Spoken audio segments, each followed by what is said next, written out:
O que pode levar uma pessoa a infligir mais de 90 ferimentos numa vítima? Raiva, vingança ou o medo de ser desmascarado? A história de Miriam Valejo é um caso onde todas as provas apontam para uma única pessoa, mas não são suficientes para uma condenação. A investigação já dura há 6 anos. O assassino está em liberdade. Para mudar radicalmente de vida, é preciso sair da zona de conforto e trabalhar arduamente pelos seus objetivos. Mas nem todos estão destinados a viver até o momento em que os sonhos se realizam.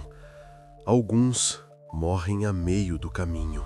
A 9 de agosto de 1993, na capital de Espanha, nasceu Miriam Valejo.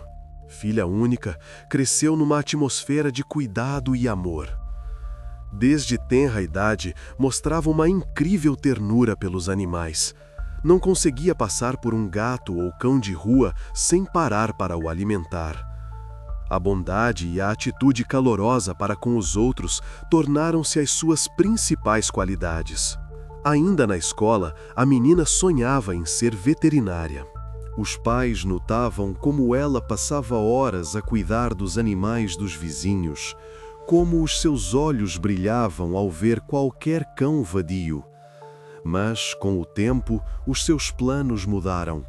Depois da escola, escolheu a área da saúde numa faculdade, qualificou-se como auxiliar de enfermagem e, em seguida, fez um curso de gestão administrativa. O seu primeiro emprego foi como técnica de laboratório numa empresa farmacêutica. Mais tarde, mudou de emprego e tornou-se gerente do departamento de vendas de equipamentos informáticos. A jovem trabalhava ativamente, procurando a independência financeira. Chefes e colegas descreviam-na como uma pessoa responsável e dedicada ao trabalho. Miriam sempre se destacou pela sua determinação. Compreendia perfeitamente que os desejos não se realizam sem esforço. Chegava antes de todos e saía mais tarde. Fazia turnos extra, poupava cada euro. Até concluir os estudos na faculdade, viveu sob o teto dos pais, mas agora sentia a necessidade de ser independente. Um dos incentivos foram os seus 2 cães de grande porte.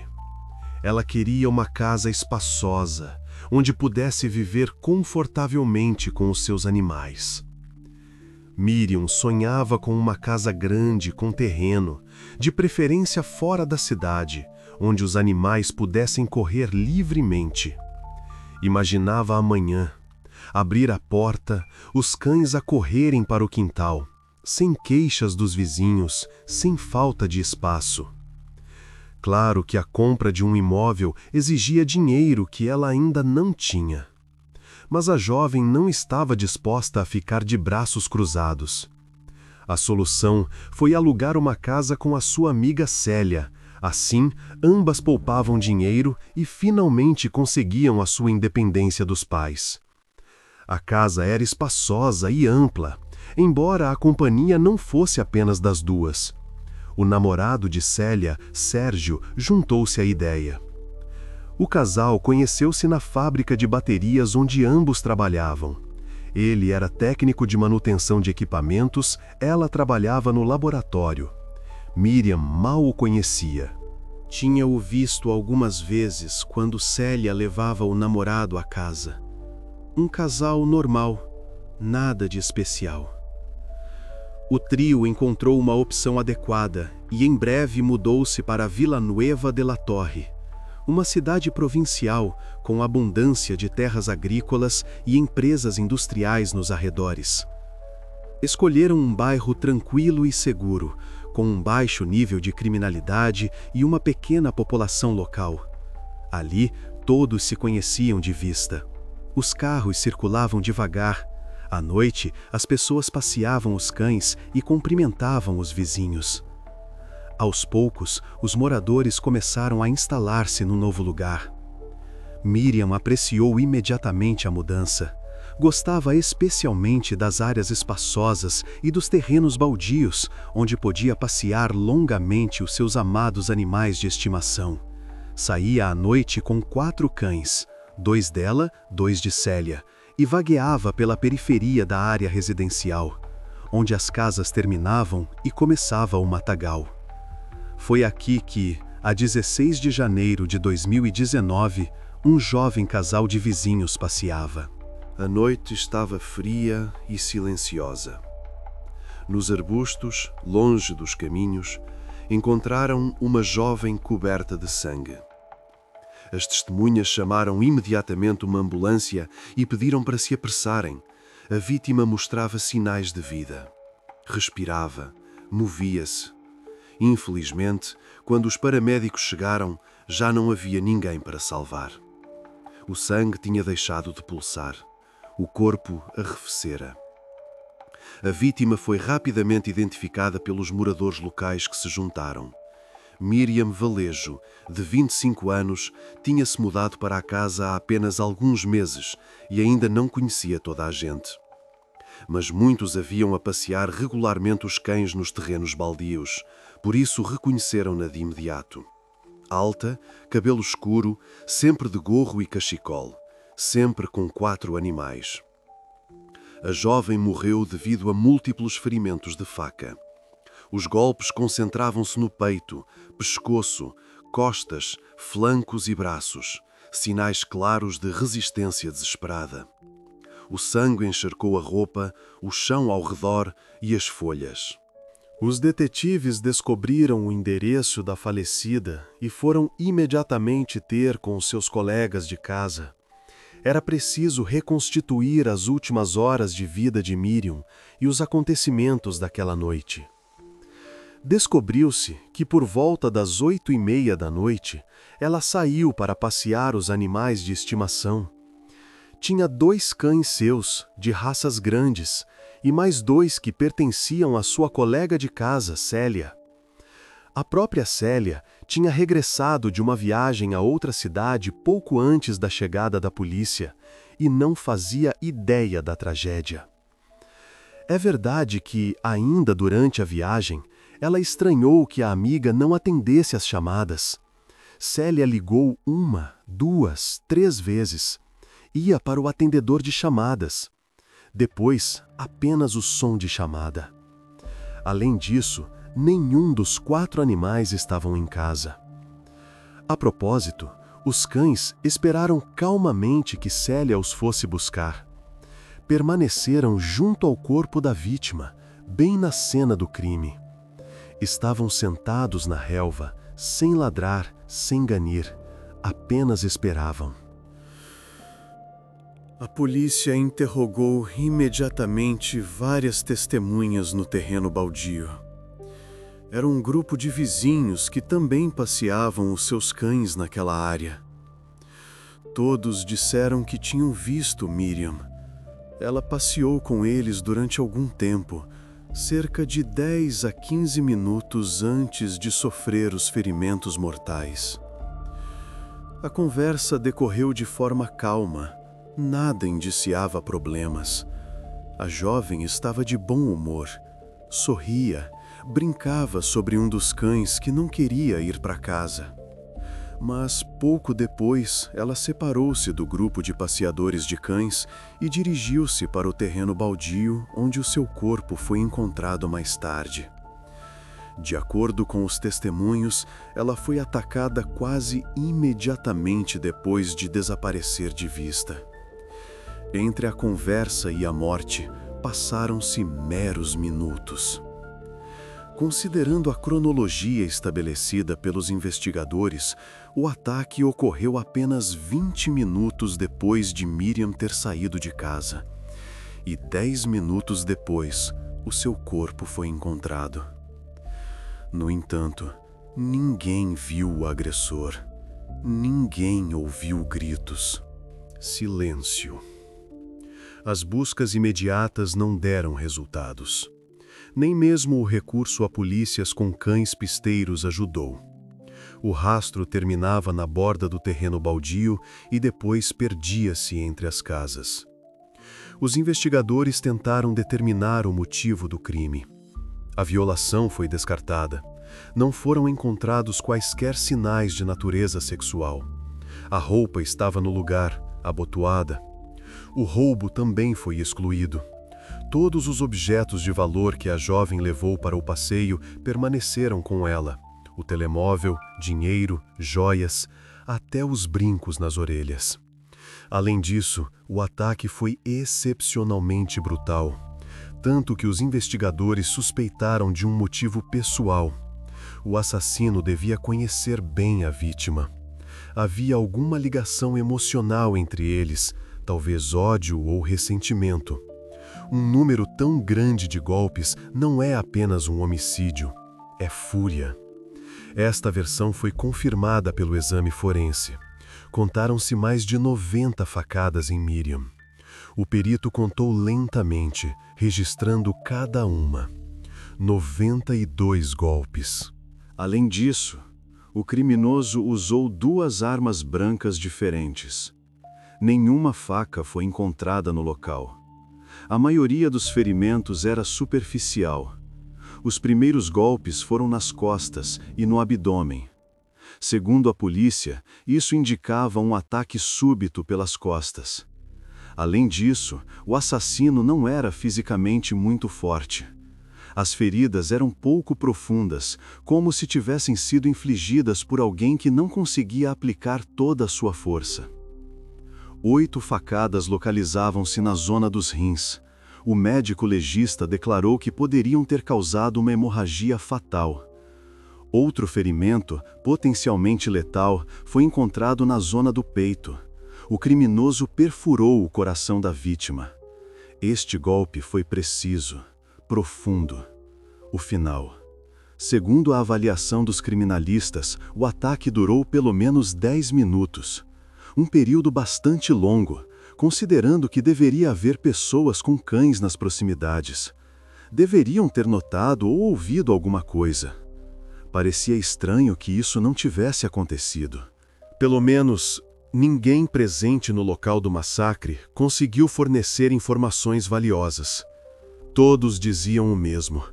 Não ouviram nada, não viram nada. Era evidente que o criminoso também se feriu durante a luta. Miriam partiu 2 unhas. Tinha numerosos cortes e hematomas nas mãos. Ela resistiu, arranhou, tentou empurrar o agressor. O mais estranho para os investigadores foi o fato de os 4 cães de grande porte que acompanhavam a vítima não terem reagido ao criminoso. Não ladraram, não tentaram proteger Miriam. Apenas ficaram ali a observar. Isto confirmava a suspeita de que a vítima e o assassino se conheciam. Provavelmente os animais também o conheciam. Isso significava que o agressor via a falecida regularmente, talvez vivesse por perto. Entrava em casa, cumprimentava, fazia festas aos cães. Em seguida, os detetives verificaram o telemóvel da falecida e descobriram que alguém tinha apagado informações dele, presumivelmente após o ataque. Não foi possível determinar a hora exata.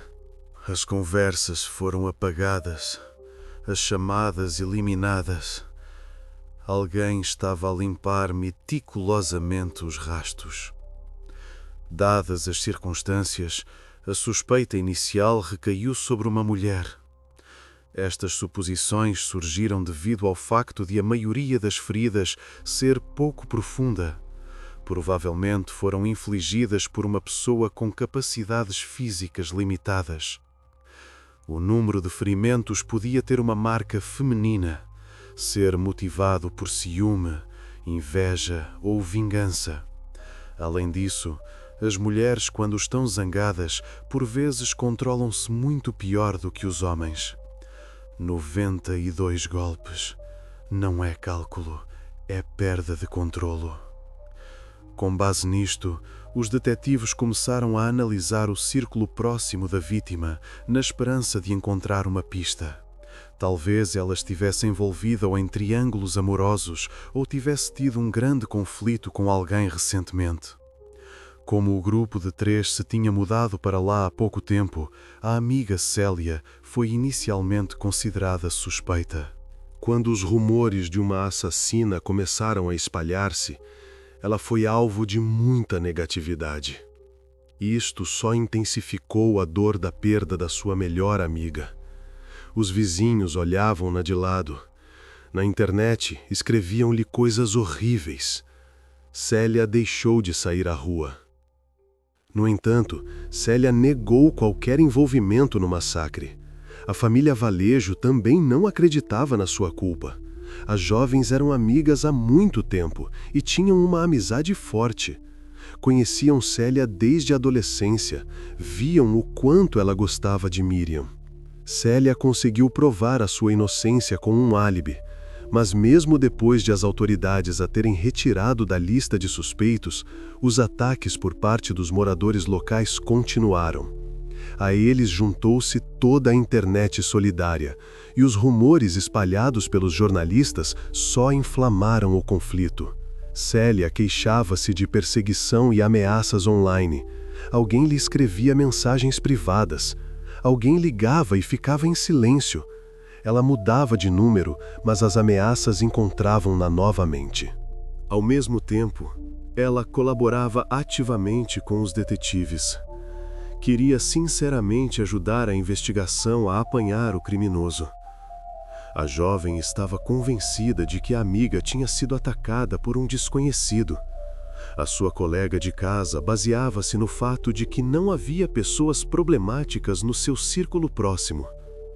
A própria Miriam não era conflituosa e evitava categoricamente pessoas agressivas, indivíduos com antecedentes criminais ou do mundo do crime. Ela tentava, de modo geral, evitar qualquer tipo de conflito. No trabalho, ficava em silêncio quando os outros discutiam.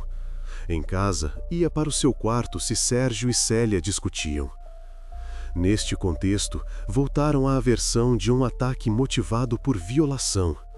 Os investigadores supuseram que o criminoso poderia ter sido assustado, não tendo tempo para concretizar o seu plano. No entanto, não foi encontrada nenhuma prova deste motivo. A roupa estava abotoada, sem vestígios.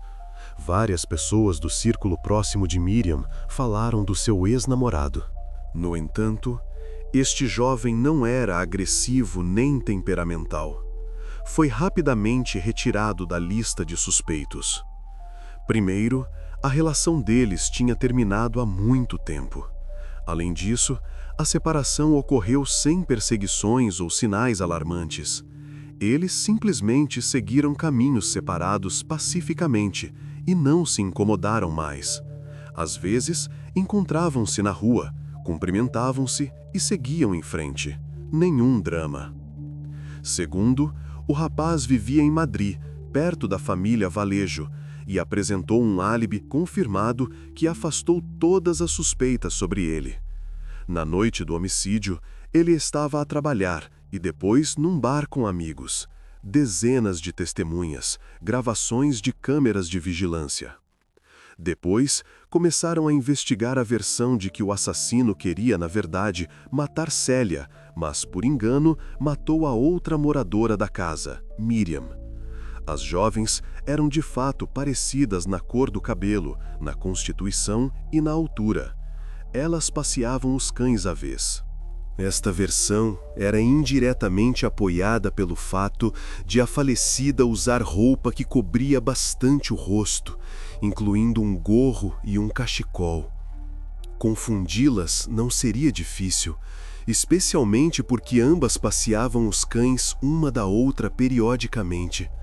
No escuro, num terreno baldio, com 4 animais, quem conseguiria distingui-las? No entanto, também esta versão se revelou insustentável. A melhor amiga da vítima também não estava a ser perseguida por ninguém. Não tinha ex-parceiros problemáticos, nem outros conflitos. Célia vivia tranquilamente, trabalhava, namorava com Sérgio, sem dramas. No final, os detetives interrogaram mais de 100 pessoas de interesse para a investigação. mas todas tinham álibis confirmados e foram gradualmente retiradas da lista de suspeitos. A maioria colaborou de bom grado com a investigação. Forneceram voluntariamente amostras de ADN para análise. Abriram as suas portas, responderam a perguntas, mostraram os seus telemóveis. Um interrogatório minucioso ao círculo próximo da falecida também revelou a ausência de suspeitos. O círculo estava a fechar-se. Então, concentraram-se na investigação das duas pessoas mais próximas de Miriam neste período. Naturalmente, eram Célia e o seu namorado Sérgio, com quem ela vivia. Mas mesmo uma segunda verificação a Célia mostrou que a jovem tinha um álibi sólido. Ela não podia ser a assassina. Na noite do ataque a Miriam, ela estava a mais de 20 quilómetros do local do crime. Foram encontradas dezenas de testemunhas que o confirmaram, bem como vídeos e fotografias. Por precaução, verificaram a geolocalização do telemóvel e as imagens das câmaras de vigilância. Tudo isto apenas confirmava as palavras da colega de casa da vítima. Célia estava noutra cidade, a visitar familiares. Estava sentada à mesa, a jantar, a rir. Enquanto isso, a sua amiga sangrava até à morte num terreno baldio. Célia foi definitivamente retirada da lista de suspeitos. Mas com o seu namorado, Sérgio, a situação era diferente.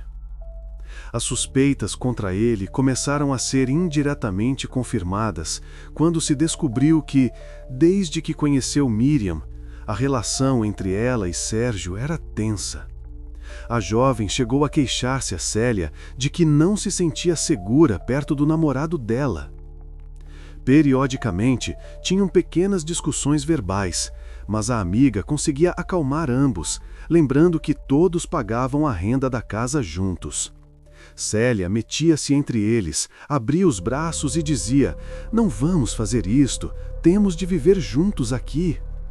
Segundo Célia, depois da mudança, a situação ficou tensa durante algum tempo, mas depois tudo voltou ao normal. Ela até sabia que Sérgio tinha ajudado Miriam a instalar-se em casa, montando a antena da televisão e carregando caixas pesadas. Aparentemente, tudo se tinha resolvido. Ela própria não acreditava categoricamente que o seu namorado pudesse estar envolvido no ataque e homicídio, especialmente um com quase 100 facadas. Era o seu namorado. Dormiam na mesma cama. Planeavam o futuro. Como seria possível? No entanto, os detetives não ficaram satisfeitos com o álibi fornecido por Sérgio. Segundo ele, entre as 8h30 e as 9 da noite, estava a jogar videojogos na sua consola PlayStation. Estava em casa, sozinho, sem ninguém por perto. Contudo, este facto podia ser verificado, pelo que os detetives usaram imediatamente a consola. A história do rapaz revelou-se verdadeira. A PlayStation esteve de facto ligada nos intervalos de tempo indicados. Depois disso, o jovem foi libertado e o trabalho continuou. No entanto, ele não foi completamente descartado. Algo não batia certo. Passaram apenas 3 dias quando ocorreu um incidente curioso. De repente, Sérgio decidiu terminar a relação com Célia e saiu da casa que os três alugavam. Para todos, isto pareceu estranho, incluindo para a própria jovem. Ele fez as malas, não explicou o motivo, simplesmente foi-se embora. Mais tarde, soube-se que Célia partilhou os seus sentimentos com amigos e familiares. Ela nunca percebeu o motivo da separação. Tudo aconteceu de forma demasiado abrupta e inesperada. Visto de fora, parecia que continuavam a ter uma comunicação normal, pois viam-se regularmente no trabalho, mas a sua vida pessoal mudou radicalmente.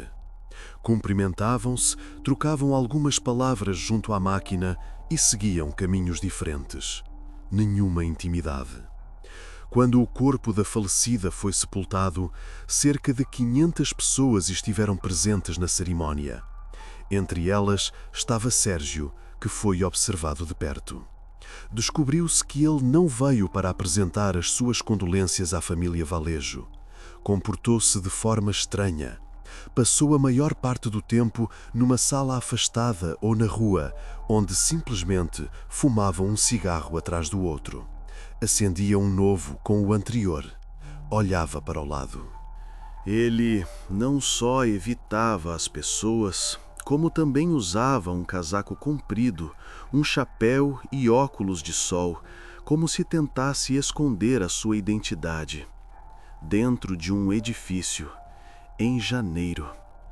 Apesar das precauções, todos o reconheceram e alguns até notaram arranhões no nariz de Sérgio, os mesmos que tinha nas mãos, frescos, vermelhos, ainda não cicatrizados.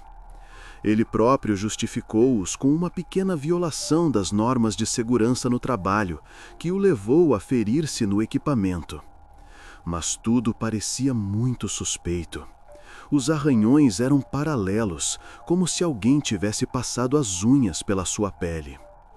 Os investigadores trabalharam durante 7 meses sem grandes avanços, mas a 13 de agosto de 2019 foi efetuada a primeira detenção no caso de Miriam Vallejo. Nessa altura, Sérgio tinha completado 29 anos. Ele era a pessoa mais provável da lista de suspeitos. Curiosamente, o círculo de amigos do rapaz não acreditava que ele fosse capaz de tal coisa. Descreviam-no como um jovem muito calmo e sensato, que gostava de videojogos e de pescar. Estava longe do mundo do crime e da crueldade. Um rapaz sossegado, introvertido. Nem mesmo a ausência de problemas com a lei convenceu as autoridades de que tinham detido a pessoa errada. Sérgio foi detido em casa dos pais. Ele tinha-se mudado para lá logo após o homicídio e a separação de Célia. Durante a busca ao quarto onde o jovem vivia, foram apreendidos um computador e outros equipamentos, vários telemóveis, um carro e roupas. A descoberta mais curiosa foi um machete que ele guardava no armário. A lâmina era longa, pesada e estava numa bainha. Tudo isto seria verificado no âmbito do exame forense. Sérgio continuou a negar o seu envolvimento no homicídio, mas os investigadores não tinham dúvidas da sua culpa. Tudo batia certo. O motivo, a oportunidade, o comportamento após o crime. Os detetives trabalharam com 2 versões principais. A primeira sugeria o desejo de ter uma relação íntima com Miriam, que ela rejeitou, o que levou Sérgio a atacá-la. A segunda opção parecia ainda mais provável. Implicava que Miriam tinha descoberto a infidelidade de Sérgio e ia contar a Célia. O rapaz não podia permitir isso, por isso atacou e matou a jovem. Mais fácil matar do que perder a relação. O motivo para o aumento e fortalecimento das suspeitas contra ele foi uma análise mais detalhada da console de jovem do jovem. Apesar de estar de fato ligada durante o período que ele indicou e quando a jovem morreu, na realidade o joystick não foi usado o tempo todo. Ninguém estava jogando. A personagem estava parada, sem se mover. Supôs-se que o assassino deixou a console ligada de propósito para criar um álibi, mas, na verdade, usou esse tempo para matar a sua colega de casa. Ligou a consola, saiu de casa, voltou, desligou-a. Simples. Durante o exame forense, foram encontrados vestígios de ADN na roupa da vítima que correspondiam ao perfil de Sérgio. Os investigadores estavam convencidos de que estes vestígios foram deixados no momento em que ele atacou a jovem por trás. Provavelmente, ele segurou-a pelo pescoço com uma mão enquanto desferia os golpes com a outra, antes que ela conseguisse libertar-se e resistir. Miriam lutou, arranhou, gritou talvez, mas ninguém ouviu.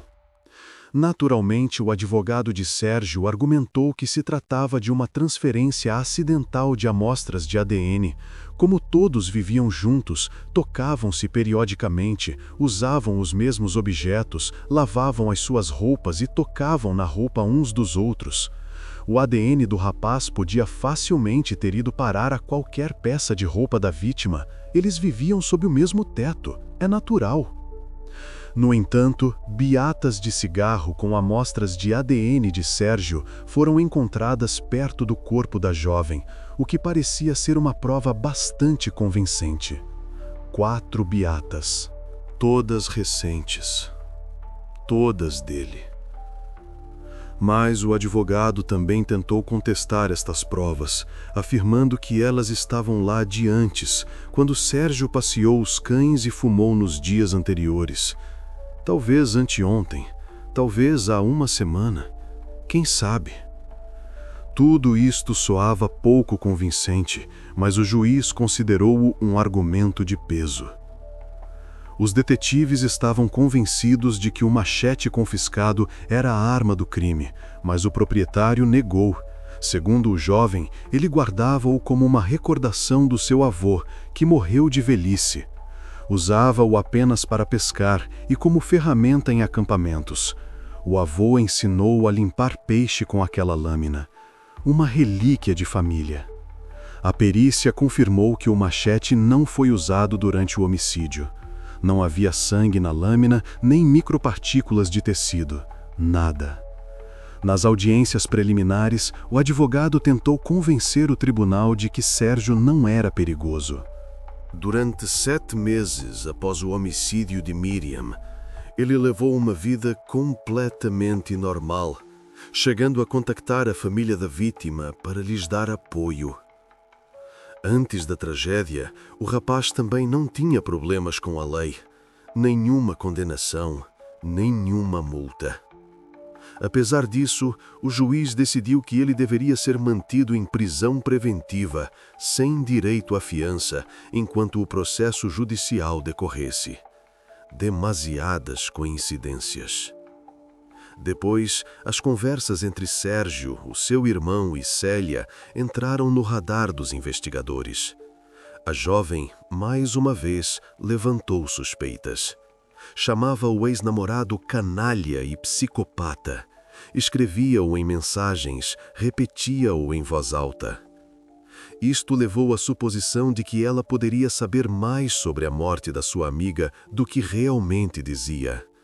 Talvez suspeitasse, talvez tivesse visto alguma coisa. No entanto, investigações posteriores não confirmaram nada disto. Célia atribuiu a sua raiva ao fato de não conseguir imaginar que o seu namorado lhe tiraria a sua melhor amiga. Durante a detenção de Sérgio, ela não conseguiu conter as emoções e desejou-lhe a morte na prisão. Que morra lá, que apodreça. Depois, Célia falou novamente com a polícia e contou que tinha descoberto as numerosas infidelidades do namorado, e também que ele consumia substâncias ilícitas. Antes, não tinha mencionado isto porque não queria piorar a situação dele, mas agora tinha a certeza de que ele era o criminoso. Agora, já não lhe importava. Que saibam tudo. Ao examinar o telemóvel do suspeito, descobriu-se que, na noite em que Célia saiu de casa, ele estava a trocar mensagens com outra rapariga. Isto levou-a à suposição de que ele teve uma relação íntima com ela ou se encontrou com ela em casa enquanto a sua namorada e Miriam estavam ausentes. No entanto, quando a colega de casa regressou e o apanhou, decidiu contar tudo a Célia. E este foi o motivo para se livrar da amiga. Miriam sabia demais. Quando as traições se tornaram um facto público, a jovem falou novamente com os detetives. Célia lembrou-se de alguns detalhes importantes. Por alguma razão, Sérgio queimou objetos pessoais nos dias seguintes ao homicídio. Segundo ela, ele destruiu até um conjunto completo de roupa. Agora ela compreendia. Eram as mesmas roupas que o rapaz usava no momento do homicídio de Miriam. Qual era o sentido de queimar roupa normal assim? Ele fez uma fogueira no quintal, atirou para lá um casaco, umas calças de ganga, uma t-shirt. Ficou a vê-las arder. Parecia que o tinha feito de propósito, para se livrar das provas. O próprio Sérgio negou tudo e acreditava que a ex-namorada simplesmente queria vingar-se dele pelas traições e pela separação. Ela está a inventar, ela está a mentir, ela quer ver-me atrás das gradas. A declaração mais comprometedora da jovem surgiu mais tarde. Ao falar com o irmão de Sérgio, Célia disse que as facas que ele usou para o homicídio estavam enterradas algures perto da casa.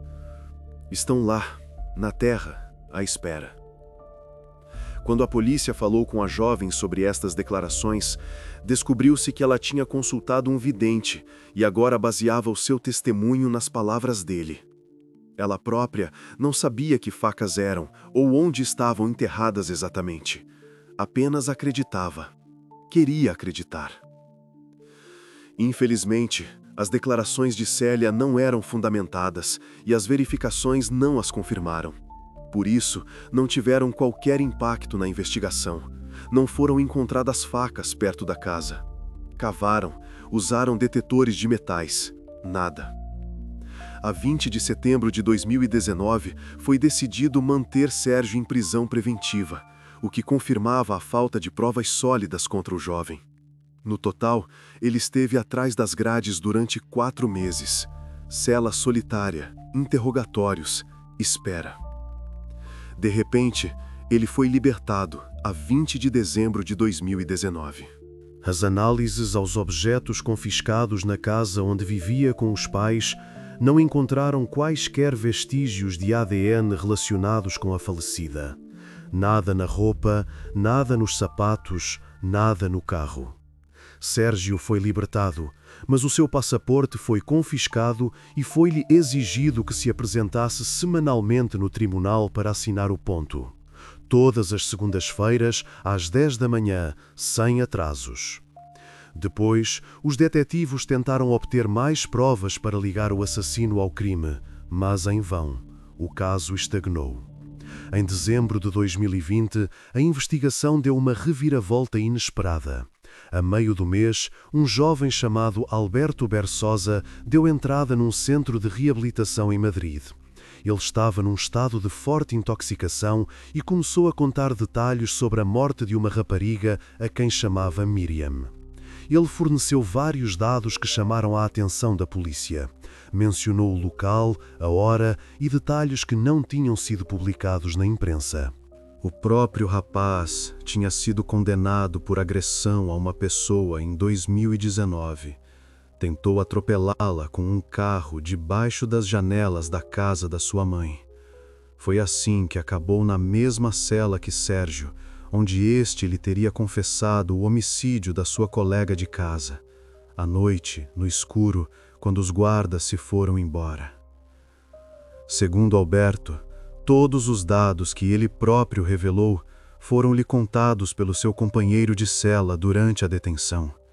No entanto, o seu testemunho divergia muito dos fatos do caso, pelo que soava pouco convincente.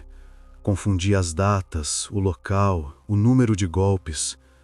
Depois, Alberto confessou ele próprio o ataque a Miriam. Fui eu matei-a, desculpem.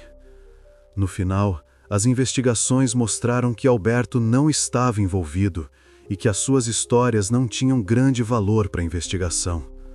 As suas amostras de DNA não foram encontradas no corpo da vítima, nem na cena do crime. E o homem tinha um álibi confirmado. Estava noutra cidade, internado num hospital após uma overdose. Para a família de Miriam, tudo isto foi mais um choque. Continuavam a esperar por justiça para a sua filha. A mãe não saía de casa. O pai envelheceu 10 anos. Em janeiro de 2023, o juiz que analisava o caso declarou que não havia provas suficientes para responsabilizar qualquer pessoa. Embora as suspeitas contra Sérgio permanecessem, era evidente que o material era insuficiente para uma acusação formal, pelo que o processo criminal contra ele foi encerrado. O caso foi arquivado. O advogado do homem declarou imediatamente que o seu cliente iria pedir uma indenização pelos danos sofridos. Ele argumentou que as detenções e as medidas cautelares tomadas pelas autoridades tiveram um forte impacto negativo na vida do jovem. Sérgio zangou-se com quase todos os seus amigos. A sua reputação foi irreparavelmente danificada. As ameaças e os insultos contra ele continuaram. As pessoas atravessavam para o outro lado da rua quando o viam. O golpe mais duro para ele foi a morte do seu pai. O homem sofria de cancro, mas estava a lidar com a doença até que uma complicação surgiu, à qual não sobreviveu. O filho acreditava que isso estava diretamente relacionado com o stress da detenção de Sérgio. O pai não aguentou a vergonha, não aguentou os rumores. Além disso, o rapaz exigiu a devolução de todos os bens confiscados da casa, incluindo o machete, o carro e a roupa. Segundo o advogado, o cliente pretendia pedir uma indenização por danos morais de pelo menos 300 mil euros. Pela dor, pela humilhação, pelo tempo perdido. Depois, a família Valejo sofreu um novo golpe quando foi informada do arquivamento do caso. Agora, foram eles que começaram a queixar-se e a tentar reativar as engrenagens paradas da justiça. Escreveram petições, contactaram os meios de comunicação social, contrataram detetives privados. Apesar de o caso ter sido simplesmente arquivado, a família da falecida continuou a pressionar as autoridades. Em julho de 2025, foi decidido reabrir a investigação. O motivo foi o aparecimento de uma nova testemunha, que afirmou que mais de uma pessoa poderia ter participado no ataque a Miriam.